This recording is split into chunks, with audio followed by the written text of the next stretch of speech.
Segunda conferencia, la eutanasia en el ordenamiento jurídico. La justicia, el derecho y la sociedad. ¿La ley no es suficiente y los jueces abusan de su autoridad?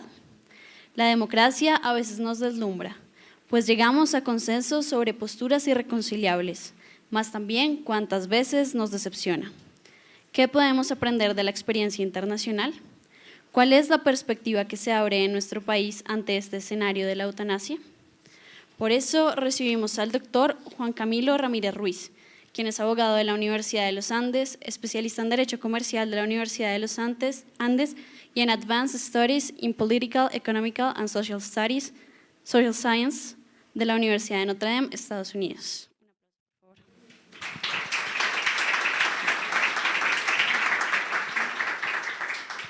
Muchas gracias. Buenos días. Mil gracias a la Fundación Theotokos, a Choose Life y a la Universidad Sergio Arboleda por este espacio tan importante para tener unas pequeñas reflexiones sobre estos temas que son de mucha actualidad y sin duda el tratamiento que se les está dando desde acá parece ser innovador, dada la forma en que se ha desarrollado este tema en los últimos 10 o 15 años en nuestro país. Estaba atendiendo la charla de la doctora Nubia y pensaba yo cómo habría sido de fácil mi educación en la universidad si hubiera tenido clases con personas como ella. Desafortunadamente las clases me las dieron las personas que vamos a hablar ahorita. En particular el magistrado que arranca todo el tema de las sentencias de la eutanasia fue mi profesor, no un semestre sino 2 semestres, y de verdad me costó mucho trabajo desaprender eso y entender que desde el principio no me cuadraba muy bien lo que estaba hablando y no me hacía mucho sentido, y llegar a entender que no era que yo era tan bruto que no le entendía, sino que realmente sus propuestas tenían algunas inconsistencias. Espero en este breve tiempo darles alguna de mis visiones sobre por qué esas propuestas que vamos a ver y que son hoy jurisprudencia vigente en Colombia no son consistentes realmente con una lógica jurídica y pues desde luego no son consistentes con los conceptos que acabamos de ver, de los cuales quiero rescatar un concepto muy importante, y es que el ser humano es el que es digno, ¿sí? Lo demás es digno en la medida en que esté asociado con el ser humano, pero el ser humano es el que es digno. Luego el concepto de muerte digna, salvo que se trate como lo acabamos de ver, pues empieza a ser una manipulación de la dignidad del ser humano para apropiarla de una manera que termina atentando contra su propia dignidad. Entonces, vamos a hablar de algunas definiciones muy breves que además son totalmente arbitrarias porque realmente los conceptos que hay detrás no están, digamos, sólidamente definidos.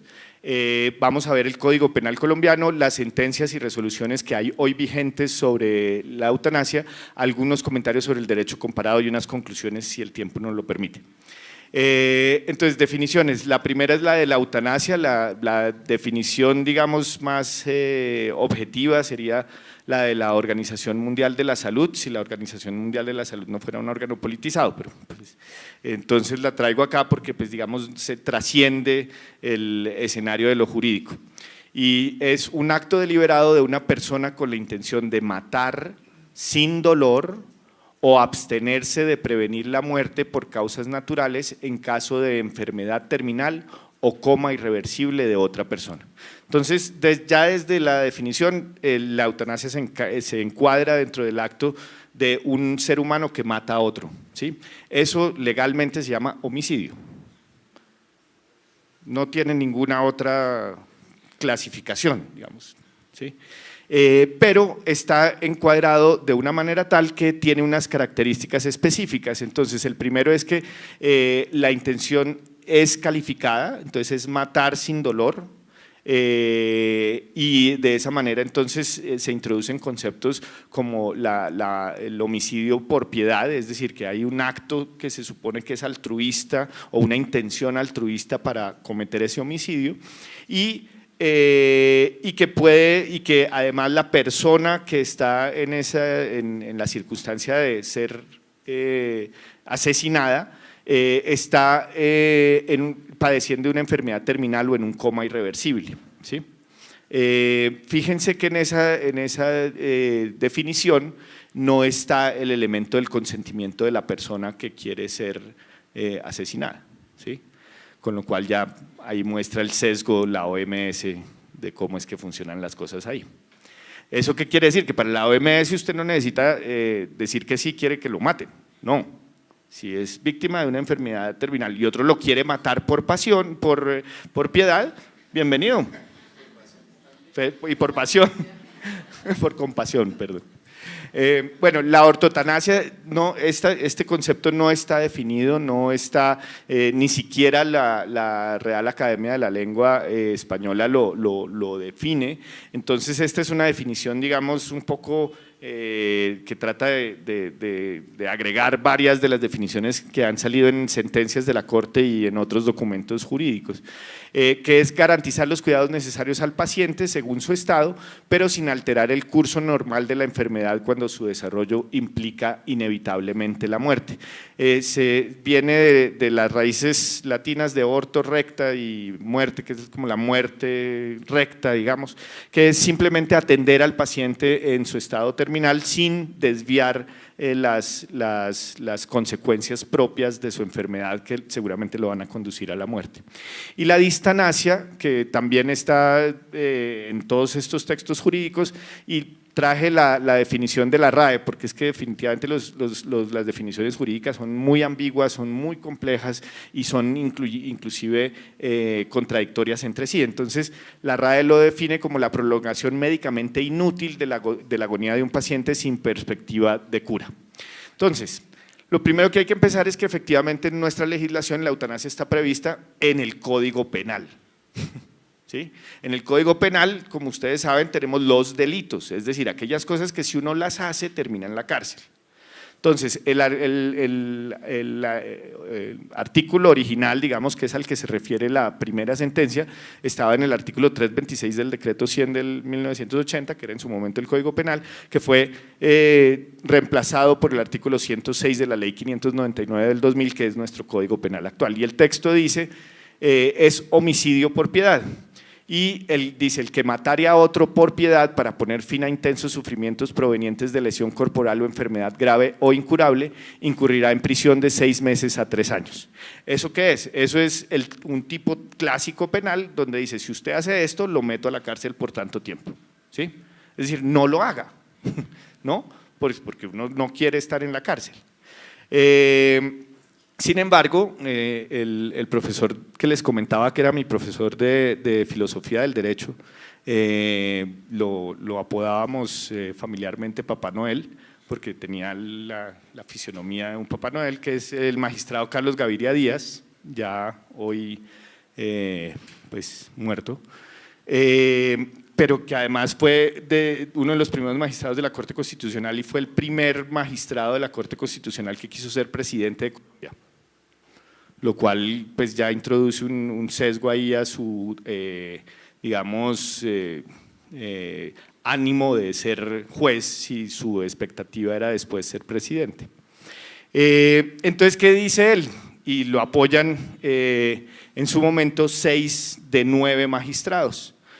O sea, 5 con él, 6 de 9 magistrados, y es que declaran exequible el artículo que acabamos de leer, pero con la advertencia de que en el caso de los enfermos terminales en que concurra la voluntad libre del sujeto, entonces enfermedad terminal, voluntad del sujeto, no podrá derivarse responsabilidad para el médico, pues la conducta está justificada. Entonces dice, en este caso, cuando concurren esas dos situaciones, no puede haber pena porque hay un tema de culpa que no está presente. Ahorita voy a profundizar. Y de muy alegremente en el 97, es decir, 6 años después de creada la Corte Constitucional, la Corte empieza ya a mostrar su ánimo real en este país, y es que le ordena, o mentiras, no, ahí exhorta, porque en estos primeros años eran exhortaciones, exhorta al Congreso de la República que reglamente el concepto de la muerte digna, el concepto o el derecho a la muerte, el tema de la muerte digna, es como lo reglamenta ahí. Fíjense ese sofisma, y es que le dice al Congreso que reglamente algo como si eso ya estuviera validado por la sociedad, ¿sí? ¿Sí me explico? El esguince que le hacen. Cuando yo le digo a usted reglamente el aborto, le estoy diciendo es que el aborto ya se debe aceptar. O sea, la sociedad ya aceptó que el aborto, y entonces usted, que es el órgano que representa la democracia y la voluntad del pueblo, tiene que dar por sentado que esa voluntad la perdió, esa representatividad la perdió, porque yo, juez, decidí que esto ya existe. Entonces, ¿y cuál es el racional de esa sentencia? Y es que primero pues la culpabilidad del homicida, entonces como ven empieza haciendo énfasis que como la intención es altruista al matar a otro, entonces el elemento de culpa se debe ver de una manera diferente, porque ya no es la intención de causar daño, sino la intención de hacer un bien, no lo justifica, ¿sí? Y la sentencia no dice cómo es que matar a otro es un bien, ¿sí? Pero parte de la base de que la intención del que lo hace está siendo una buena intención. Eso entonces deja en duda pues, la situación del objetor de conciencia, porque el objetor de conciencia sabe que matar a otro está mal, ¿sí? Entonces, en esta sentencia ya desde ahí ya no se tiene en cuenta la objeción de conciencia, que es todo el problema moral que estábamos hablando en la conferencia anterior. Todo eso es que ni aparece por las sentencias estos temas, solo aparecen lugares comunes o clichés, muchas veces muy confusos y que tienden a desorientar al lector para terminar sin entender qué significa la dignidad del ser humano para la Corte Constitucional. Entonces dice que cuando está presente la voluntad de un paciente adolorido, el deber que tiene el Estado a partir de la inviolabilidad del derecho a la vida, de proteger y cuidar la vida de todos sus miembros, debe ceder porque esta persona está muy adolorida y está pidiendo que la maten. Entonces, y crea ese límite a un derecho que no tiene límites en la Constitución, que es la inviolabilidad del derecho a la vida, ¿sí? Está clarísimo, o sea, no podríamos tener un mejor artículo de derecho a la vida que el que tiene la ley, la Constitución colombiana. Pues la Corte entonces decide crear un límite. Cuando uno le crea un límite a un derecho, jurídicamente uno tiene que surtir todo un procedimiento para limitarlo. Cuando es a la Constitución, tiene que hacer un procedimiento aún más exigente. ¿Por qué? Porque es que nos están cambiando la verdadera esencia de lo que somos nosotros como sociedad a partir de nuestras normas, ¿sí? Estos señores lo decidieron 6-3. El derecho a la vida tampoco es considerado inviolable y solamente, de manera absoluta, sino solamente cuando se trata de una vida digna, ¿sí? La conferencia anterior nos mostró cómo cualquier vida humana es digna. ¿Por qué? Porque es de un ser humano, ¿sí? Pero cuando aquí califican y distinguen la vida digna de vidas que son indignas, lo que están haciendo es una discriminación horrible. Porque quiere decir que va a haber alguien que tiene que decidir qué vida es digna y qué vida no es digna. La doctora Nubia hizo el chiste de pasadita y es si aquí algunas personas tienen que decidir qué vidas son dignas y qué vidas no son dignas, no sabríamos cuántos quedaríamos vivos. ¿Sí? Yo no soy quien tampoco para decidir qué vida es digna y qué vida no es digna. Yo creo que todos los seres humanos, por serlo, son dignos, independientemente de sus circunstancias. Pero entonces la Corte dice que una vida con dolor pareciera que no es una vida digna. Y yo les quisiera preguntar a ustedes cuántas veces no han sentido dolor, cuántas veces no han terminado con un novio, ¿cuántas veces no han tenido un dolor físico que uno dice, me va a morir porque es que me pegué el dedo chiquito contra la mesa? ¿Sí? Y es un dolor horrible, horrible, horrible. ¿Sí? Pero en la conferencia anterior nos acabaron de dar un esbozo de cómo el dolor no solo permite perfeccionar a quien lo siente, sino al que atiende al adolorido. Acuérdense de esas veces en que ustedes estuvieron al lado de sus papás, de sus hermanos, de sus amigos en momentos de dolor, ¿sí? Y lo bonito y la experiencia de crecimiento que significó para ustedes saber que ustedes podían darle la mano a alguien que estaba sufriendo, ¿sí? Todos lo hemos sufrido, todos lo hemos tenido, sin contar lo que experimenta uno cuando está sufriendo dolor y alguien lo ayuda. Mi hija de 8 años todavía cada vez que se pega me pide que le cante. Yo sé que eso no influye para nada, pero al final ya le termina ya sin doler, ¿sí? Y los dos crecemos.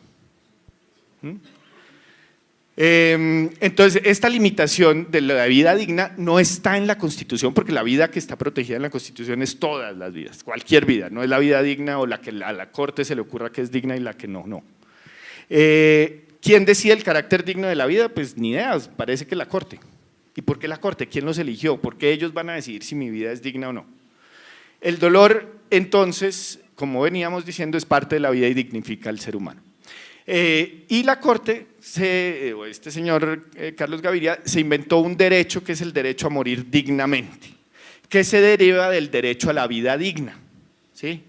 Lo cual ya desde el principio genera una inconsistencia lógica, ni siquiera legal. ¿Cómo puede la negación de la vida ser parte de la vida? Eso no cabe en ninguna mente. Lo que pasa es que si uno lo explica con un señor de barba blanca y no sé qué, en un salón de clase donde uno no está entendiendo en qué momento le voltearon la vida digna para que resulte más digno morir que vivir, pues queda uno sin herramientas. Pero es que es muy sencillo, solamente leer la sentencia ya entiende uno que ahí no hay nada. Y efectivamente pues surgen ideas, y es que entonces el Estado no puede oponerse a la decisión del individuo que no desea seguir viviendo, pero fíjense que ahí lo que decía era que no puede oponerse, ¿sí? Porque están diciendo es que el delito ya no tiene cárcel, sigue siendo un delito, pero ya no tiene cárcel en unos casos, y esta es la misma lógica del aborto. Y entonces dicen que el Estado no se puede oponer si alguien lo termina haciendo, ¿sí? Y empiezan a jugar con el libre desarrollo de la personalidad y su prevalencia sobre el derecho a la vida. El juego es impresionantemente burdo, porque es que la Constitución desde el principio dice que el derecho a la vida prima sobre cualquier otro, ¿sí? Entonces cuando uno pone el derecho a la vida a sopesarse con cualquier otro derecho está diciendo mentiras legalmente, no pueden sopesarse. Aquí lo sopesan para decir que entonces surge un derecho autónomo nuevo que es el de la muerte digna, que no existe. Y entonces la Corte debe, como no existe, la Corte pues entonces debe asumir la función de legislar ese derecho.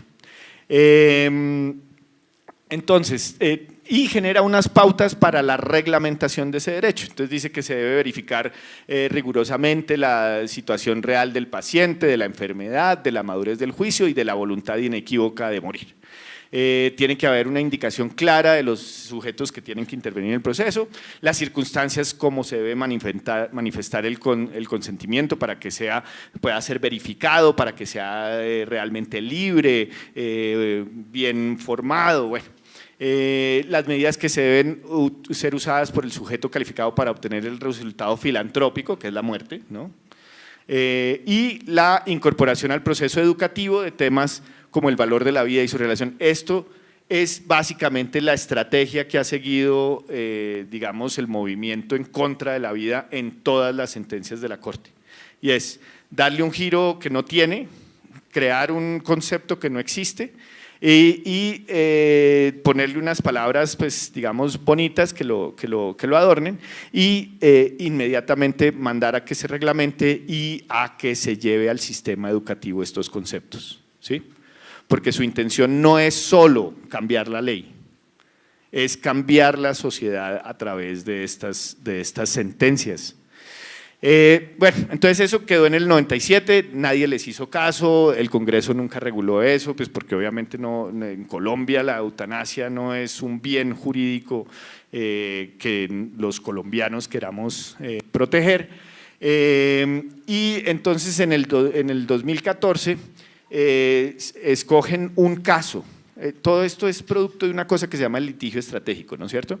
El litigio estratégico lo primero que hace es escoger un caso, porque al escoger un caso que sea lo suficientemente excepcional, yo puedo generar una sentencia, una decisión judicial que se aplique universalmente a pesar de que se originó en un caso excepcional. Entonces, siempre es interesante ver estos casos, porque son unas historias tenaces, ¿sí? Entonces, en este caso es una mujer adulta con cáncer de colon que le hace metástasis en diferentes partes. Los médicos recomiendan cuidados paliativos después de intensas quimioterapias que no tienen ningún resultado.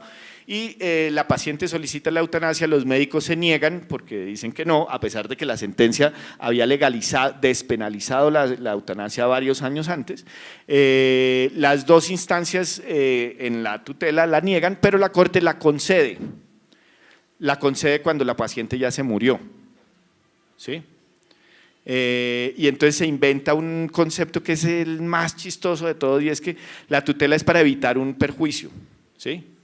Pero entonces procede la tutela cuando el perjuicio ya no hay nada que hacer, cuando ya se murió, ¿sí? Entonces, ¿por qué? Porque es que no quiere evitar más perjuicios. Pues es que resulta que la tutela es interpartes, es solo para ese caso en particular. Entonces, ¿cómo va uno a evitar más perjuicios de quién en esa relación? No, es un truco jurídico para, a punta de una decisión que está tomada de 2 contra 1, son 3 personas sentadas en una sala decidiendo sobre nuestro concepto de la muerte, ¿sí?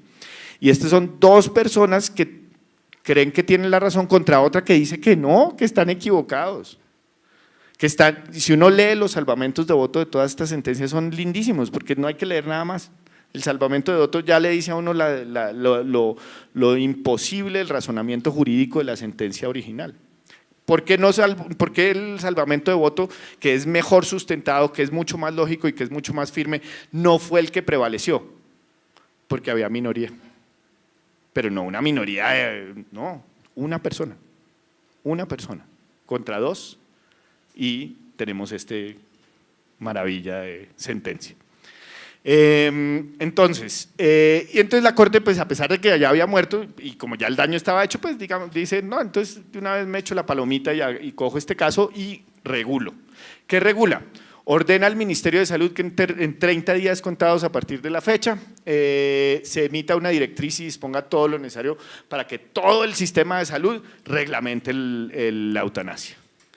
Y exhorta nuevamente al Congreso para que reglamente el derecho fundamental a morir dignamente.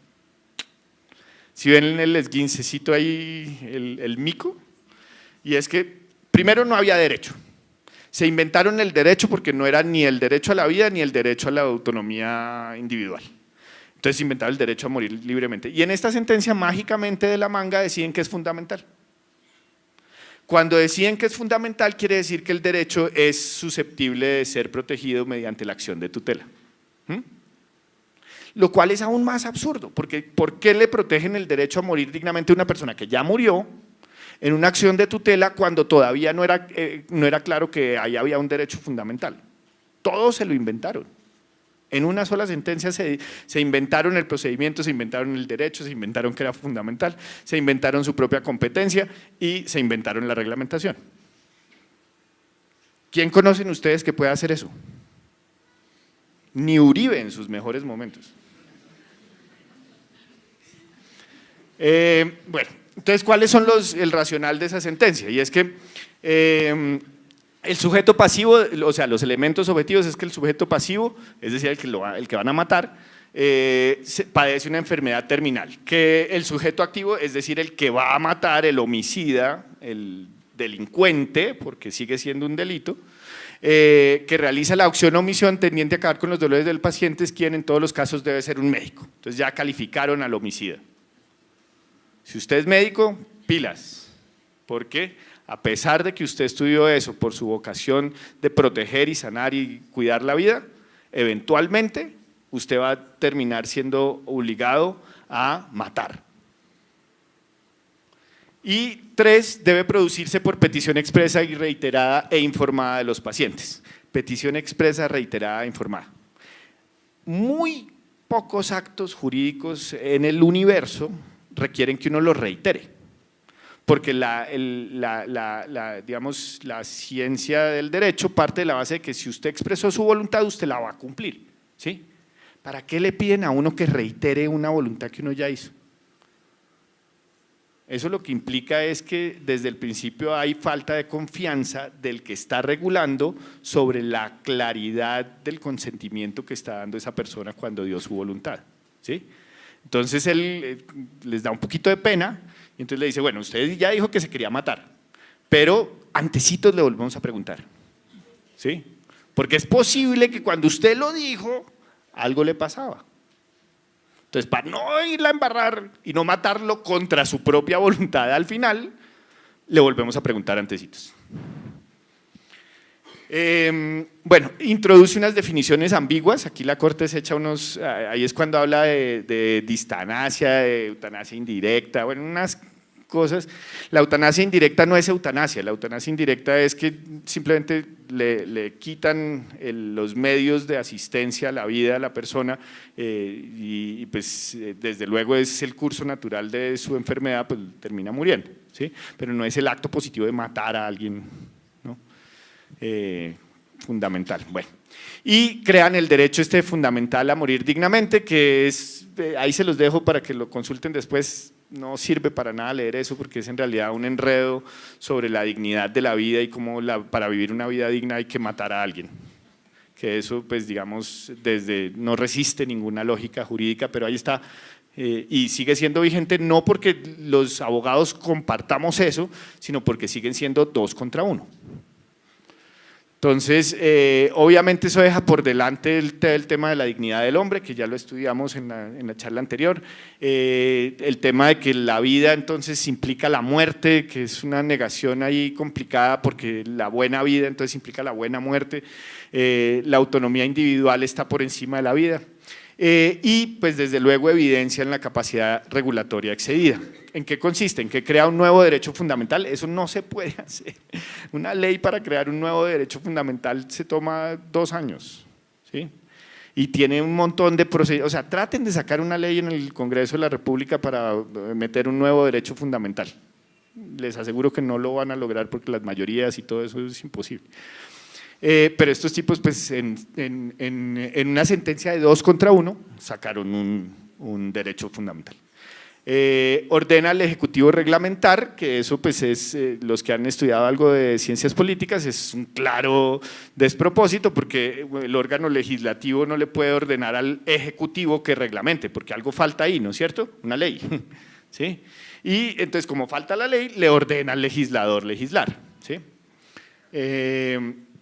Después, gracias a eso, pues se genera la resolución 1216 de 2015 del Ministerio de Salud, en donde el Ministerio de Salud muy diligentemente cumple con su orden, que es una orden ilegal, porque es que así se lo ordene la Corte Constitucional, no hay ninguna norma que le permita a un funcionario público basarse en una orden de la Corte Constitucional para reglamentar algo que no tiene ley, ¿sí? Entonces, esencialmente esa resolución tiene un vicio de nulidad, ¿sí?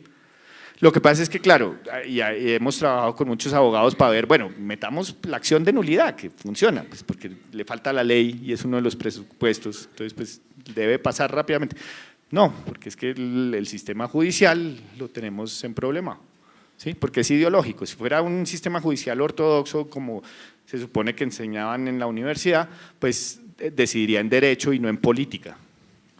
Entonces, ¿qué tiene esa resolución? Pues que define que es el enfermo en fase terminal, no sé qué, y genera unos comités científicos interdisciplinarios para que sea responsabilidad de un comité y no de una persona tomar la decisión de matar a otra. Y ahí a los médicos les meten de todo, como de todito, para que tengan entre todos que decidir. ¿Por qué? Porque siempre va a haber, obviamente uno diría, pero bueno, si hay alguien que no esté en contra, que no esté a favor de la eutanasia, pues ahí en esos comités van a ganar. Pues no, si estás en contra de la eutanasia no puedes formar parte de ese comité. Chévere, sí, gol. Exacto. Y ponen un procedimiento. Entonces después sale la sentencia T423 del 2017, en donde ganan ya no 3 contra 1, sino 2.5 contra 0.5. ¿Cómo pasa eso? Y es que hay unas cosas que se llaman los salvamentos y las aclaraciones de voto. Y resulta que hoy por hoy, esta es una sentencia del año pasado, Entonces es básicamente la corte que tenemos hoy. La corte que tenemos hoy tenemos 7 magistrados pro muerte y 2 pro vida, más o menos. Esta es una de las, la del 0.5 es una de las magistradas que defiende la vida, digamos, de acuerdo con lo que dice la Constitución, es que ni siquiera es pro vida, es una buena abogada. Es una buena abogada, no es que defienda la vida, no, es la abogada que debería ser cualquiera que estudie derecho sensatamente.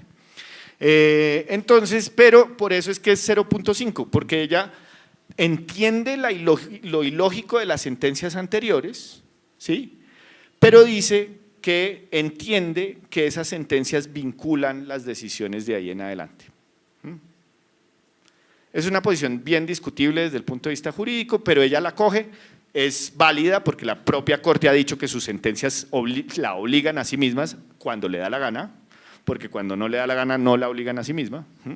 Entonces ella adopta, digamos, una posición de buena abogada y rigurosa y dice, pues si eso es lo que dijeron, yo juego con estas reglas de juego. Entonces, como me toca jugar con estas reglas de juego, no puedo votar en contra, me toca votar a favor porque están aprobando lo mismo o van en la misma línea de lo que iban antes, ¿sí?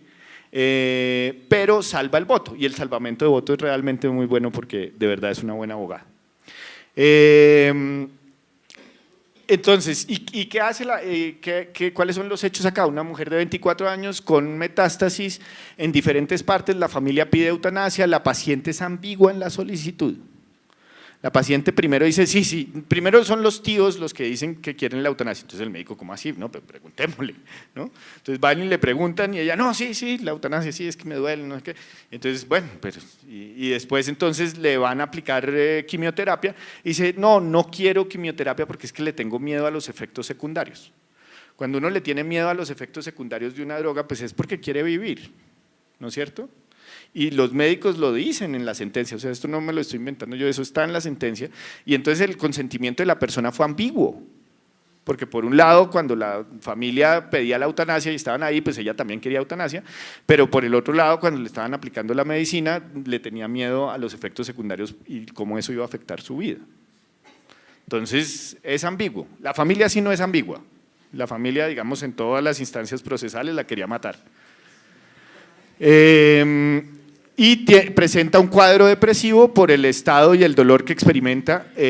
La segunda instancia, en este caso sí le concede la tutela, pero el hospital se niega a practicarla, un poco mamando gallo, no tenía, no mentiras, no, en este caso no es mamando gallo, en este caso es que no tenía la capacidad, la infraestructura ni los médicos para practicar la eutanasia. Es un hospital en Los Llanos, si no estoy mal. Y entonces, pues, pero entonces la persona se muere, igual la Corte dice, no importa. Aquí entro yo con mi tutela, 2.5 contra 0.5, y dice, ordena a la EPS que no lo vuelva a hacer. Eso no es un regaño, es una amenaza. Porque es que cuando a uno le dice la Corte una orden y uno la incumple, lo meten a la cárcel, lo arrestan. Ha habido muchos casos de rectores, de personas valientes que terminan arrestadas porque… ¿Sí? Bueno, pues eso es una amenaza. 2. Ordena a la EPS actos de reparación y desagravio, entonces tienen que ir allá y hacer una ceremonia y pedir disculpas y bueno. Ordenan al hospital que cuente con infraestructura y médicos para practicar eutanasias, como si el hospital, pues digamos, no, ya metamos un pabellón de eutanasia en Los Llanos, que es aquí donde más se necesita, ¿no? Ordena al Ministerio de Salud que disponga los controles, porque le pareció que la resolución que había sacado el Ministerio, que ahorita se las expliqué, les pareció que estaba muy buena, pero que no la estaban vigilando el cumplimiento, porque pues todavía no había muchas eutanasias en el país, entonces que algo estaba pasando. Entonces le ordenan al ministerio, le ordenan a la Superintendencia de Salud que vigile el cumplimiento. La superintendencia también tiene capacidad de vigilancia y de sanción sobre todo, y como si no les quedara clara la amenaza del principio, ordena que del proceso se compulsen copias a la Supersalud, a la Procuraduría y a la Fiscalía. Se trata de un hospital público y cuando uno es funcionario de un hospital público y le compulsan copias a la Procuraduría se asusta, porque lo pueden emproblemar muy feo y además le va a tocar contratar un abogado que vale plata. pero cuando le compulsan copias a la fiscalía, le dan ganas es de llorar, porque está cumpliendo una función pública, no solo lo van a investigar disciplinariamente, sino que de golpe lo meten a la cárcel. Y todo eso porque a la Corte le pareció que no habían dado cumplimiento a un concepto totalmente absurdo, porque como es la familia la que pide la eutanasia, se crea una figura o se utiliza una figura jurídica nueva que es la agencia oficiosa. La agencia oficiosa se utiliza cuando alguien no puede ir a firmar una escritura, entonces yo voy y firmo la escritura por esa persona y esa persona tiene que volver y después firmar la escritura para que sea válida. Si esa persona después dice esa escritura no la ordené firmar yo me meto en un problema, ¿sí? Si aquí metiéramos la agencia oficiosa y el que dice la eutanasia no se quiere matar, tendrían que matar al que firmó. En estricta aplicación de la agencia oficiosa, así debería funcionar. Si el que dijo que se quiere matar no se quiere matar, el agente oficioso tiene que responder por eso. O sea, sí, venga, bienvenido y te haces la eutanasia, ya que estás tan entusiasmado, ¿no? Sí, porque es que una cosa es hacérsela a la sobrina, otra cosa es hacérsela a él, ¿sí? Y esto es chistoso, pero es que no es chistoso verlo en las sentencias de la Corte Constitucional. Estos personajes se supone que estudiaron Derecho, tienen muchos más cartones que yo sin duda y que muchas de las personas con las que trabajo, y ganan muchísimo más que yo y están ahí durante 8 años. Y se supone que deben defendernos a nosotros de los malos. Pues no por hablar de malos y buenos, sino porque hay de la gente que no respeta la Constitución, que digamos son los malos malos. Bueno, quién sabe, ¿no? No sigo haciendo esos chistes. Y entonces dice que hay un derecho fundamental a morir dignamente que además ahora implica una obligación del Estado de garantizar su ejecución. Fíjense lo mal construido que está este proceso judicial y jurisprudencial. Al principio era un delito, entonces dice el Estado no se puede oponer. Y aquí ya vamos en que es una obligación del Estado garantizarlo. ¿Sí? Y la lógica jurídica no está por ninguna parte porque las normas siguen siendo las mismas. Entonces, ¿cómo explica uno que en la primera sentencia no hubieran llegado tan lejos? Pues porque les daba pena, porque es que los procesos de legislación política necesitan tiempo para irse decantando, para que todos los que estamos acá nos hubiéramos convencido de que, ay, la muerte digna, sí, que no, yo estoy a favor de la dignidad, claro, y la muerte, pues sí, digna, obvio, ¿por qué no? Porque no todos tuvimos la clase que tuvimos antes de nosotros, ¿sí? Y de eso se aprovechan, ya me toca. Bueno, entonces termino rápidamente para decirles que esto es aún peor porque llegan a la sentencia T-544 del 2017. Sí, le van a hacer eutanasia a la conferencia, ¿no? Mentiras. No, pero esto sí, 5 minutos. 5 minutos, entonces les explico esto. Y es que en el 2017… llega un niño de 13 años con parálisis cerebral, escoliosis y epilepsia que no puede hacerse entender, ¿sí? Y el niño pues sin duda tiene pues muchos problemas, no se puede hacer entender y entonces los papás deciden que es tiempo ya de matarlo, porque ya 13 años es suficiente, no tienen plata, la EPS no les ayuda a darle los cuidados que requiere y el niño pues parece que experimenta mucho dolor. Y digo parece porque realmente no hay cómo comprobarlo, porque el niño nunca habla. Todos son opiniones de familiares y de médicos. Y hay opiniones reiteradas de médicos que dicen pues ni idea si está sufriendo o no, porque es que la condición en la que está no le permite manifestar si lo que está experimentando es dolor o simplemente ansiedad o simplemente desespero, ¿sí? Entonces, en este caso también el paciente se muere, pero la Corte aprovecha para regular, porque se le habían quedado unas cositas de arandelas. ¿Cuáles eran cositas? Esas cositas, los menores de edad. Porque si ustedes ven desde el principio se ha tenido en cuenta el tema del consentimiento, para que en Colombia yo dé un consentimiento autónomo y válido tengo que ser mayor de 18.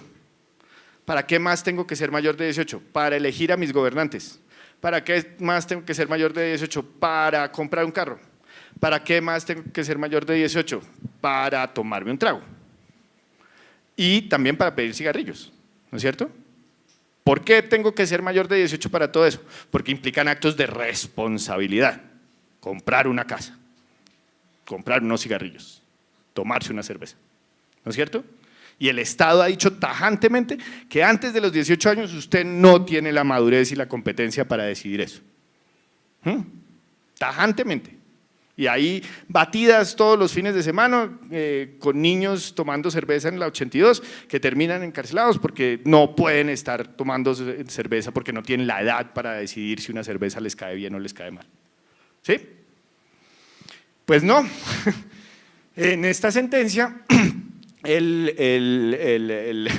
la Corte Constitucional decide ordenar otra vez a la EPS que no lo vuelva a hacer, ordena al Ministerio que modifique la resolución para incluir la eutanasia infantil, ordena a la Superintendencia de Salud que vigile el cumplimiento, ordena copias a la Supersalud y ordena al Congreso, ahí ya no exhorta.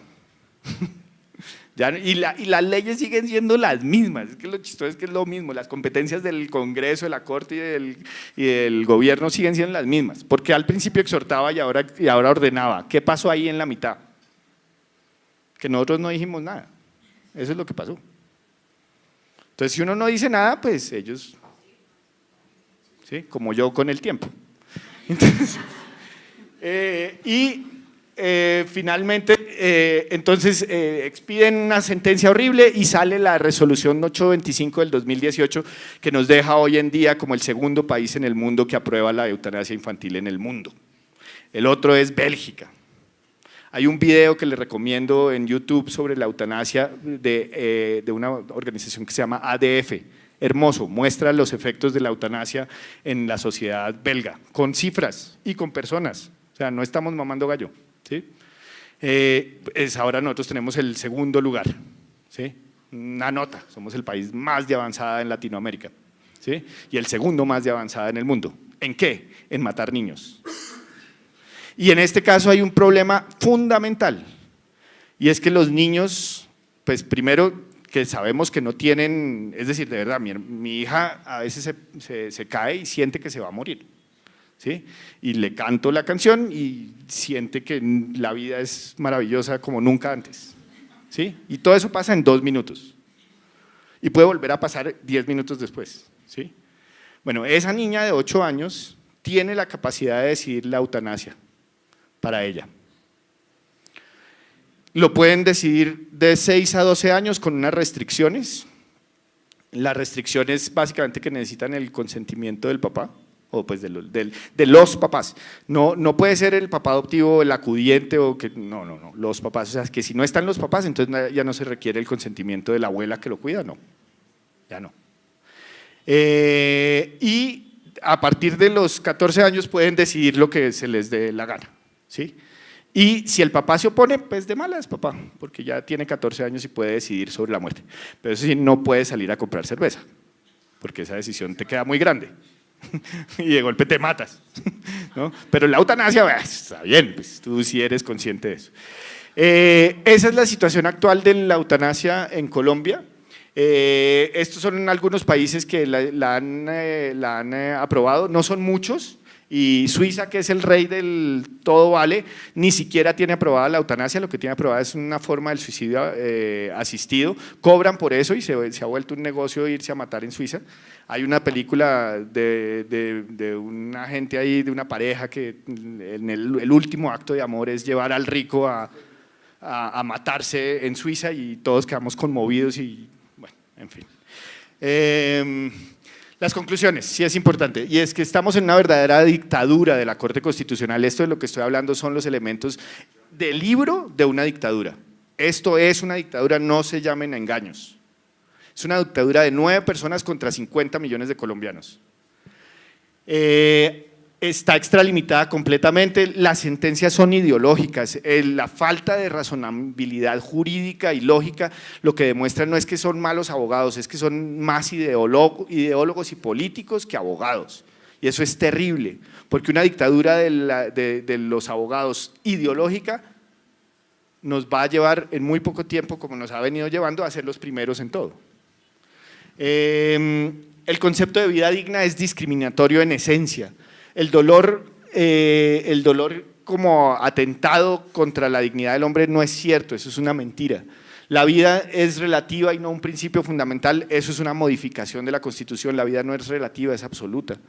El MinSalud realmente no está siendo un ministerio de la salud, de hecho es más eficiente para la muerte que para la salud.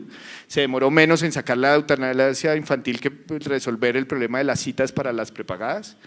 Es más fácil hoy en día matar a un niño que tumbar un árbol en Bogotá, ¿sí? Porque para matar a un niño usted necesita un video en Facebook, para tumbar un árbol yo les cuento lo que hay que hacer. La eutanasia infantil controvierte toda la lógica jurídica sobre el consentimiento, y la eutanasia infantil es la legalización del homicidio de los niños ordenado por sus padres o aún en contra de ellos. Es la simple prevalencia del deseo de muerte frente a la vida. Muchas gracias.